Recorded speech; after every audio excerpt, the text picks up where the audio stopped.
അബ്ദുക ഹാദാ കാദിബ, റബ്ബേ ഈ പറഞ്ഞ നിൻ്റെ അടിമ അവൻ നുണയാണ് പറയുന്നത് എങ്കിൽ ഖാമ റിയാഅൻ വസുംഅ, ഈ ആളുകളുടെ ഇടയിൽ ഒരാൾ മാത്രം എഴുന്നേറ്റ് നിന്ന് പറഞ്ഞു എന്ന പ്രശസ്തി കിട്ടാൻ വേണ്ടിയിട്ട്, ആളുകളുടെ പ്രശംസയും കിട്ടാൻ വേണ്ടിയിട്ടാണ് അവൻ നിന്ന് പറഞ്ഞത് എങ്കിൽ അല്ലാഹുവേ ഫഅതിൽ ഉംറ, അയാൾക്ക് ദീർഘായുസ് നീ നൽകണമേ. വഅതിൽ ഫഖ്റഹു, ദീർഘായുസിൻ്റെ കൂടെ ദാരിദ്ര്യവും കൂട്ടി നൽകണമേ. അതേപോലെ വഅരിഹുൽ ബിൽ ഫിതൻ, ഫിത്തൻ അയാളുടെ കൺമുന്നിൽ കാണണമേ. ഇപ്പം ഒന്ന് മരിപ്പിക്കല്ലേ, കുറേ നാൾ ജീവിക്കട്ടെ, എന്നിട്ട് അയാൾക്ക് ദാരിദ്ര്യം കൊണ്ട് വലയട്ടെ. അതേപോലെ ഫിത്തനുകൾ, കുഴപ്പങ്ങൾ അയാളുടെ മുന്നിലൂടെ അങ്ങോട്ട് നടക്കണം, അയാൾ കുഴപ്പത്തിൽ അകപ്പെടണം എന്ന് സഅദ് ഇബ്നു അബി വക്കാസ് റളിയല്ലാഹു അൻഹു പ്രാർത്ഥിച്ചു. എന്നിട്ട് വകാന ബഅദു ഇദാ സുഇല വയഖൂലു, ഈ ഹദീസ് റിപ്പോർട്ട് ചെയ്യുന്ന ആൾ പറയാണ്, ഹദീസിൻ്റെ റാവി പറയാണ് എന്ത്, അതിനുശേഷം ഈ മനുഷ്യൻ എവിടെയാണെന്നറിയോ? ഈ മനുഷ്യൻ കൂഫയിൽ നടക്കും, ഇയാൾ മരിച്ചിട്ടില്ല. മരിക്കാതെ ആ മനുഷ്യൻ്റെ ഇതുണ്ടല്ലോ, ഈ മുടി ഇത് താഴേക്ക് വീണുവെന്ന്, അത്രയും പ്രായം വരെ അദ്ദേഹം ജീവിച്ചു. സഅദ് ഇബ്നു അബി വക്കാസിൻ്റെ പ്രാർത്ഥന. അദ്ദേഹം ആക്രമിക്കപ്പെട്ടവനാണ്, വെറുതെ നുണ പറഞ്ഞതാണ്. ഇത് നീണ്ടിട്ട് അദ്ദേഹത്തിന് കണ്ണ് കാണാത്ത രൂപത്തിൽ ഇത് നീണ്ടു വന്നു. മാത്രമല്ല അദ്ദേഹം ഈ അബ്ദുൽ മലിക് പറയാണ്, റാവി പറയാണ്, അന റഅയ്തുഹു, ഞാൻ കണ്ണുകൊണ്ട് കണ്ടിട്ടുണ്ട് ആ മനുഷ്യനെ. ഈ പറഞ്ഞ ഈ ഖതാദ എന്ന് പറയുന്ന, ഉസാമത്ത് ബിൻ ഖതാദ എന്ന് പറയുന്ന മനുഷ്യനെ ഞാൻ കണ്ടിട്ടുണ്ട്. റഅയ്തുഹു ബഅദു ഖദ് സഖത ഹാജിബഹു അല ഐനൈഹി മിനൽ കിബ്ർ, ഈ ഹാജിബ് അദ്ദേഹത്തിൻ്റെ കണ്ണിൽ കൂടെ വീണിട്ടുണ്ട്. വ ഇന്നഹു ലയതഅറളു ലിൽ ജവാരി ഫി തുർക്കി യഗ്മിസുഹുന്ന, വഴിയിലിരുന്നിട്ട് ഇത്രയും പ്രായമുള്ള മനുഷ്യൻ പഞ്ചാര അടിക്കുക. സ്ത്രീകളെ ചെറുപ്പക്കാരികളായ ആളുകൾ പോകുമ്പോൾ ഇത്രയും പ്രായമായ മനുഷ്യൻ അവരെ കമൻ്റ് അടിക്കുക. എന്നിട്ട് പോയിട്ട് പറയും, മനുഷ്യ എന്താണ് ഇത്ര പ്രായമായില്ലേ എന്ന് ചോദിക്കുമ്പോൾ ആ മനുഷ്യൻ പറയുക എന്താണെന്നറിയോ? ഷെയ്ഖുൻ കബീറുൻ മഫ്തൂൻ, ഫിത്നയിലകപ്പെട്ട ഒരു പ്രായമായ വൃദ്ധനാണ്. അസാബത്തിനി ദഅവതു സഅദിൻ, സഅദിൻ്റെ പ്രാർത്ഥന എനിക്ക് ബാധിച്ചതാണ്. അതാണ് ആക്രമിക്കപ്പെട്ടവൻ്റെ പ്രാർത്ഥനയ്ക്ക് യാതൊരു മറയുമില്ല. ആക്രമിക്കപ്പെട്ടവന് പ്രാർത്ഥിക്കാം, പ്രാർത്ഥിച്ചാൽ അത് സ്വീകരിക്കും എന്നതിൻ്റെ ഉദാഹരണം, ജീവിക്കുന്ന തെളിവാണ് ബുഖാരി റിപ്പോർട്ട് ചെയ്ത ഈ സംഭവത്തിലുള്ളത്. സ്വീകരിക്കുക തന്നെ ചെയ്യും, അപകടമാണ്, സൂക്ഷിക്കണം. അപ്പോൾ നാം ആക്രമിക്കപ്പെട്ടവനാണ് എങ്കിൽ അക്രമിക്കെതിരെ പ്രാർത്ഥിക്കാം. ഒന്നാമത്തെ എൻ്റെ ഓപ്ഷനാണ്, തിരഞ്ഞെടുക്കണമെങ്കിൽ തിരഞ്ഞെടുക്കാം. പക്ഷേ രണ്ടാമത്തെ ഒരു ഓപ്ഷനും കൂടി ഉണ്ട്, അതുകൂടി കേൾക്കണം. എന്താണത്? ക്ഷമിക്കാം, പരലോകത്തേക്കൂടെ മിണ്ടില്ല, അതെനിക്ക് അവിടെ നിന്ന് മതി. നേരത്തെ പറഞ്ഞില്ലേ, എന്നെക്കുറിച്ചാണല്ലോ ഇപ്പോൾ ഈ പറഞ്ഞത്, ഞാൻ സാമ്പത്തിക അഴിമതി കാണിച്ചു എന്നാണല്ലോ പറഞ്ഞത്. വല്ലാഹി ഞാൻ അവിടെ നിന്ന് കണ്ടോളാം, എനിക്കിവിടെ ഒരു പരാതിയില്ല, ഒരു പ്രശ്നവുമില്ല. എന്നെക്കുറിച്ചുള്ള ലൈംഗിക ആരോപണമാണല്ലോ പറഞ്ഞത്, ഞാൻ അവിടേക്ക് വിട്ടിരിക്കുന്നു. എന്നെക്കുറിച്ചുള്ള മറ്റ് ആരോപണങ്ങളാണല്ലോ പറഞ്ഞത്, ഞാൻ അവിടേക്ക് വിട്ടിരിക്കുന്നു, അവിടെ നിന്ന് കാണാം. അവിടെ നിന്ന് എനിക്ക് എന്താണോ കിട്ടാനുള്ളത് അത് കിട്ടും എന്ന് അങ്ങോട്ടേക്ക് വിടാം, പരലോകത്തേക്ക് വിടാം. അബൂ ഹുറൈറ റളിയല്ലാഹു അൻഹു പറയാണ്, അന്ന റസൂലുള്ളാഹി സ്വല്ലല്ലാഹു അലൈഹി വസല്ലം പറഞ്ഞു, അതദ്റൂന മൽ മുഫ്ലിസ്, നിങ്ങൾക്കറിയോ ആരാണ് പാപ്പരായവൻ എന്ന്? ഖാലു, റസൂലുള്ളാഹി സഹാബികൾ പറഞ്ഞു, അൽ മുഫ്ലിസു ഫീനാ മൻ ലാ ദിർഹമ ലഹു വലാ മതാ, ഞങ്ങളുടെ കൂട്ടത്തിൽ പാപ്പരായവൻ എന്ന് പറഞ്ഞ ആരാണ്? ഒരു സമ്പത്തുമില്ല, ഒരു സാധനവുമില്ല, നയാ പൈസക്ക് ഇല്ലാത്ത ആൾ, നയാ പൈസ ഇല്ലാത്ത ആൾ. അപ്പോൾ റസൂലുള്ളാഹി സ്വല്ലല്ലാഹു അലൈഹി വസല്ലം പറഞ്ഞു, ഇന്നൽ മുഫ്ലിസ്, ഒറിജിനൽ മുഫ്ലിസ് എന്ന് പറഞ്ഞാൽ, ഒറിജിനൽ പാപ്പരായവൻ എന്ന് പറഞ്ഞാൽ, മിൻ ഉമ്മത്തി, എൻ്റെ ഉമ്മത്തിൽ, യഅതി യൗമൽ ഖിയാമ ബിസ്വലാത്തിൻ വസിയാമിൻ വസക്കാത്ത്, നമസ്കാരവും നോമ്പും സക്കാത്തൊക്കെ ആയിട്ട് ഇങ്ങനെ വരും. കുറേ നിസ്കാരവും നോമ്പും സക്കാത്തൊക്കെ ആയിട്ടാണ് വരുന്നത്.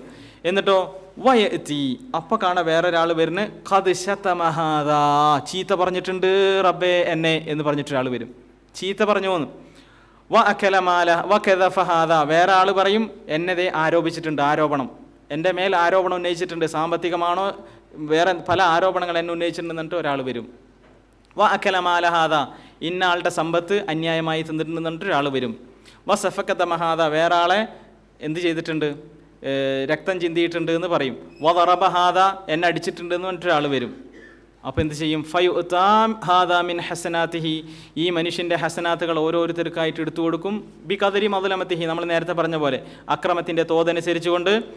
ഫഇൻ ഫനിയത് ഹസനാത്തുഹു, ഈ മനുഷ്യൻ്റെ ഹസനാത്തുകൾ തീർന്നാൽ ഖബല അൻ യുഖ്ളാ അലൈഹി, വിധി നടപ്പിലാക്കുന്നതിന് മുന്നേ കൊടുക്കാനുള്ള ചരക്കില്ല എങ്കിൽ, കൊടുക്കാനുള്ള സാധനമില്ല എങ്കിൽ, ഉഖിദ മിൻ ഖതായാഹും, അവരുടെ പാപങ്ങൾ എടുക്കും, ഫതുരിഹത്ത്, ഈ മനുഷ്യൻ്റെ മേതെ ഏൽപ്പിക്കും, അലൈഹി സുമ്മ തുരിഹ ഫിന്നാർ, എന്നിട്ട് ഈ മനുഷ്യൻ നരകത്തിലേക്ക് പോവുകയും ചെയ്യും. നഊദു ബില്ലാ, അല്ലാഹു തആല നാം ഏവരെയും രക്ഷിക്കുമാറാകട്ടെ.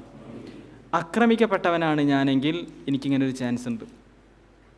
അതായത് കഷ്ടപ്പെടാതെ കിട്ടുന്ന സൽക്കർമ്മങ്ങൾ, ഒരു കഷ്ടപ്പാടില്ലാതെ നമുക്ക് എന്ത് കിട്ടും? കുറേ രാത്രി നമസ്കാരങ്ങൾ, കുറേ സദക്കകൾ, കുറേ നോമ്പുകൾ കിട്ടും. എങ്ങനെയാണെങ്കിൽ നാം ആക്രമിക്കപ്പെട്ടവനാണ്, ക്ഷമിക്കുകയാണ് എങ്കിൽ. പ്രാർത്ഥിക്കൂല, അയാൾക്കെതിരെ മിണ്ടൂല. പ്രാർത്ഥിച്ചാൽ പോയി, പ്രാർത്ഥിച്ചാൽ ഈ ചാൻസ് ഇല്ലേ. ഓപ്ഷൻ എന്ന് പറഞ്ഞാൽ ഒരെണ്ണല്ലേ സെലക്ട് ചെയ്യാൻ പറ്റുള്ളൂ. പ്രാർത്ഥിച്ചാൽ പിന്നെ ഇത് കിട്ടില്ല, പിന്നെ പരലോകത്ത് പ്രതിഫലം ചോദിക്കരുത്, കിട്ടില്ല. ഒന്നേ ഉള്ളൂ, അയാൾക്കെതിരെ പ്രാർത്ഥിക്കാം, ഉടനെ തന്നെ അതിന് റിപ്ലൈ കിട്ടും, ഉറപ്പാണ്. വലോ ബഅദ ഹീൻ, ഇന്നല്ലെങ്കിൽ നാളെ അതിന് റിപ്ലൈ കിട്ടും. അത് നമ്മൾ കാണും, നമ്മളെ കൺമുന്നിൽ വെച്ചിട്ട്. അതല്ല എങ്കിൽ ക്ഷമിക്കുക, പരലോകത്തേക്ക് വിടുക, അതിൽ യാതൊരു പരാതിയില്ലാതെ നടക്കുക, എങ്കിൽ പരലോകത്തുനിന്ന് പ്രതിഫലം കിട്ടും. അള്ളാഹുവിൻ്റെ അടുക്കലുള്ള രേഖകളെക്കുറിച്ച് പറയുകയാണെങ്കിൽ, അള്ളാഹുവിൻ്റെ അടുക്കൽ 3 തരം രേഖകളുണ്ട്. കൃത്യമായിട്ട് മനസ്സിലാക്കണേ. അള്ളാഹുവിൻ്റെ കയ്യിൽ ഉള്ള, അള്ളാഹുവിൻ്റെ അടുക്കലുള്ള രേഖകൾ, മലക്കുകൾ രേഖപ്പെടുത്തിയിട്ടുള്ള രേഖകൾ 3 രേഖകളാണ്. ഒന്ന്, ഒരിക്കലും അള്ളാഹു പൊറുക്കൂല. അങ്ങനത്തെ രേഖകളുണ്ട്. അതിങ്ങനെ കിതാബിലുണ്ടാവും. എന്താണോ കിതാബ്, നമുക്കുള്ള കിതാബുണ്ടല്ലോ, ലാ യുഗാദിറു സഗീറത്തൻ വലാ കബീറത്തൻ ഇല്ലാ അഹ്സാഹ എന്ന് പറഞ്ഞില്ലേ, അതിനകത്ത് എല്ലാതും ഉണ്ടാവും. അതിൽ ചിലത് റെഡ് മാർക്കായിരിക്കും, അതായത് ഒരിക്കലും പൊറുക്കൂല അള്ളാഹു തആല. രണ്ടാമത്തേത്, അള്ളാഹു ചിലപ്പോൾ പൊറുക്കും, ചിലപ്പോൾ പൊറുക്കൂല. തിന്മയാണ്, പക്ഷേ അതെന്തായിരിക്കും, ചിലപ്പോൾ അള്ളാഹു തആല പൊറുക്കും, ചിലപ്പോൾ അള്ളാഹു തആല പൊറുക്കില്ല. മൂന്നാമത്തേത്, ഒന്നുപോലും വിടാതെ കണക്ക് ചോദിക്കുന്നതാണ്. മൂന്നാമത്തേത്, ഒന്നുപോലും വിടാതെ കണക്ക് ചോദിക്കും. ഇതിൽ ഒന്നാമത്തേത് ഏതാണ്? ഒരിക്കലും പൊറുക്കാത്തത്, ഒരാളെടുത്തും പറഞ്ഞു തരേണ്ട ആവശ്യമില്ല. അശ്ശിർക്കു ബില്ലാ, അള്ളാഹുവിനെ ശിർക്ക് ചെയ്താൽ, അള്ളാഹുവിൽ പങ്കു ചേർത്താൽ, ഷിർക്കിൻ്റെ ഏതെങ്കിലും ഒരു സംഗതി. ഷിർക്ക് എന്ന് പറഞ്ഞാൽ ചെയ്യൽ മാത്രമല്ല, വിശ്വാസം പോലുമാണ്. വിശ്വസിക്കൽ പോലും ഷിർക്കാണ്. ഷിർക്ക് എന്ന് പറഞ്ഞാൽ ഒരു ബിംബത്തിൻ്റെ മുന്നിൽ പോയിട്ട് സുജൂദ് ചെയ്യേണ്ട ആവശ്യമില്ല, ആ ബിംബത്തിന് സുജൂദ് ചെയ്യാവുന്നതാണ് എന്ന് വിശ്വസിച്ചാൽ മതി. അതും ഷിർക്കാണ്. ഒരിക്കലും അള്ളാഹു തആല പൊറുക്കില്ല. രണ്ടാമത്തേത്, വേറെ കുറേ തിന്മകളുണ്ട്. അത് ഒരു പക്ഷേ അള്ളാഹു തആല പുറത്തു തരും, ഒരു പക്ഷേ അള്ളാഹു തആല ശിക്ഷിക്കും. അത് അള്ളാഹുവിൻ്റെ ഇഷ്ടമാണ്. അള്ളാഹുവിന് അങ്ങനെ തോന്നുകയാണെങ്കിൽ അള്ളാഹുവിൻ്റെ ഇഷ്ടത്തിനനുസരിച്ച്, അള്ളാഹുവിൻ്റെ മശീഅത്തിനനുസരിച്ച്. പക്ഷേ മൂന്നാമത്തേത്, ഒന്നുപോലും വിടാതെ ഓരോന്ന് എണ്ണി അള്ളാഹു തആല ചോദിക്കും. അതെന്താണ്? അത് മറ്റുള്ളവരോട് ചെയ്ത പ്രവർത്തനങ്ങളാണ്.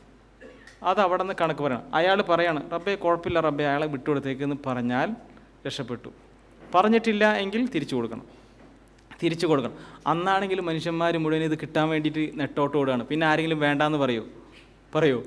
ഇതൊന്ന് കിട്ടാൻ വേണ്ടി നെട്ടോട്ടമാണ്. എന്താണ് കിട്ടിയ? കുറേ, ഇനിയിപ്പോൾ സ്വർഗത്തിൽ ഫിർദൗസിൽ അയാളെ കിട്ടിയ ആളാണെന്ന് കരുതാം, അദ്ദേഹം പോലും വെറുതെ വിടില്ല. കാരണം ഓരോന്ന് കിട്ടുമ്പോഴും മേലേക്ക് സുഖം കിട്ടിക്കൊണ്ടിരിക്കുകയാണ്. വിടില്ല, ആരും വിടില്ല. ഏറ്റവും ചുരുങ്ങിയത് താൻ ചെയ്ത തിന്മകളെങ്കിലും അയാളുടെ കയ്യിലുണ്ടാവും, അത് ഇപ്പുറത്തേക്ക് ഇടാൻ വേണ്ടി നോക്കും.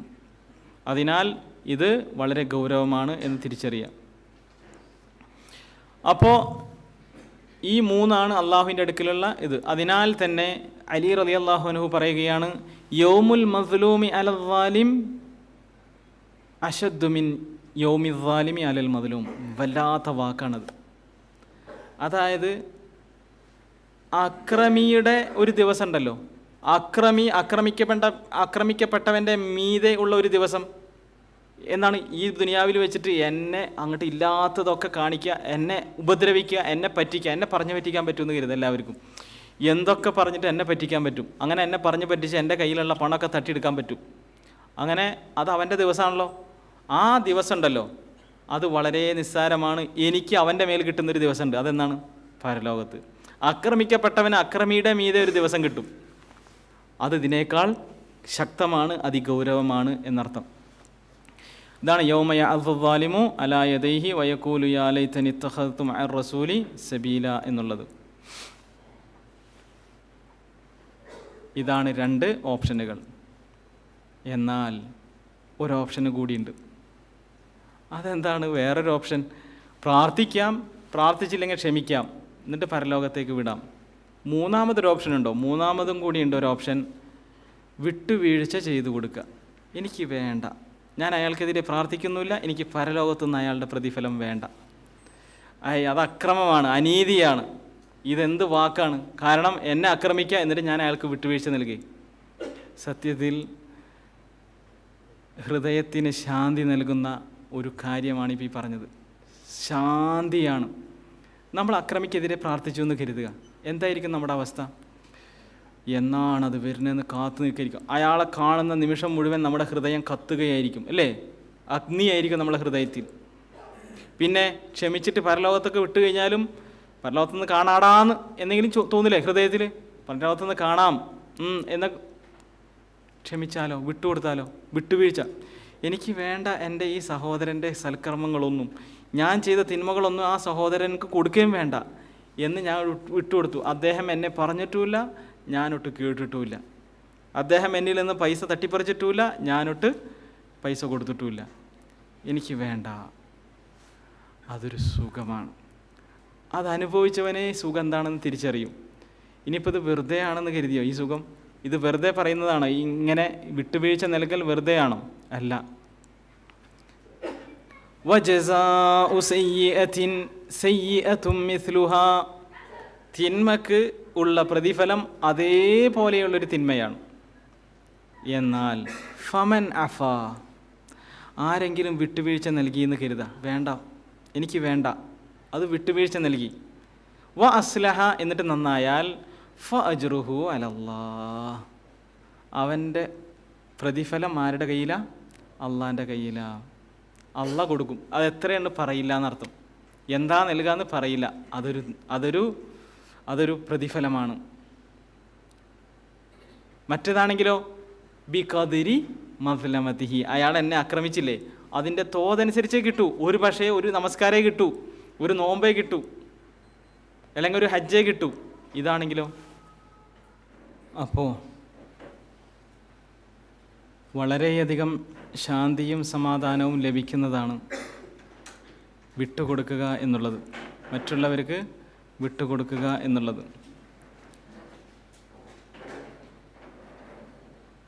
ഇന്നഹു ലാ യുഹിബ്ബുൽ ളാലിമീൻ, അല്ലാഹു തആല ഒരു കാരണവശാലും അക്രമികളെ ഇഷ്ടപ്പെടുന്നില്ല. അതിനാൽ ഞാൻ ഇവിടെ വെച്ച് പ്രഖ്യാപിക്കുകയാണ്, ഈ ഇരിക്കുന്ന സദസ്സിലുള്ളവർ ആരെങ്കിലും എന്നെക്കുറിച്ച് എന്തെങ്കിലും പറഞ്ഞിട്ടുണ്ട് എങ്കിൽ ഞാനത് വിട്ടു തന്നിരിക്കുന്നു. മിൻ ഖൽബി, എൻ്റെ ഹൃദയത്തിൽ നിന്ന് പറയാണ്. ആരെങ്കിലും എന്നെക്കുറിച്ച് എന്തെങ്കിലും പറഞ്ഞിട്ടുണ്ട് എങ്കിൽ ഞാൻ ചോദിക്കില്ല, എനിക്ക് നിങ്ങളുടെ സൽക്കർമ്മങ്ങൾ വേണ്ട, ഞാൻ ചെയ്ത ദുഷ്കർമ്മങ്ങൾ നിങ്ങളിലേക്ക് തരികയുമില്ല എന്ന് അള്ളാഹുവിനെ സാക്ഷി നിർത്തി ഞാൻ പറയുകയാണ്. ഇതേപോലെ ഓരോരുത്തരും വിട്ടുവീഴ്ച നൽകുക. വല്ലാഹി അത് വലിയ ഒരു റാഹത്താണ്, വലിയ ഒരു കാര്യമാണ്, വലിയ ആശ്വാസമാണ്.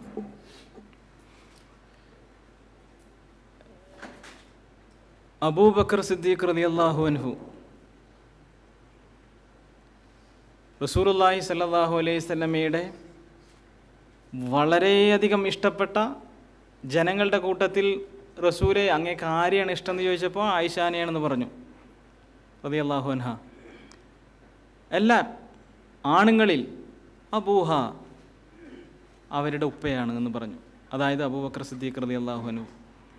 ആ റസൂലുള്ളാഹി സ്വല്ലല്ലാഹു അലൈഹി വസല്ലമയുടെ ഉറ്റ തോഴൻ അബൂബക്കർ സിദ്ദീഖ് റളിയല്ലാഹു അൻഹുവിൻ്റെ മകളെയാണ് റസൂലുള്ളാഹി സ്വല്ലല്ലാഹു അലൈഹി വസല്ലം കല്യാണം കഴിച്ചിട്ടുള്ളത്. റസൂലുള്ളാഹി സ്വല്ലല്ലാഹു അലൈഹി വസല്ലമയുടെ അന്ന് ജീവിച്ചിരിക്കുന്ന ഭാര്യമാരിൽ ഏറ്റവും ഇഷ്ടം ആയിഷ റളിയല്ലാഹു അൻഹയായിരുന്നു.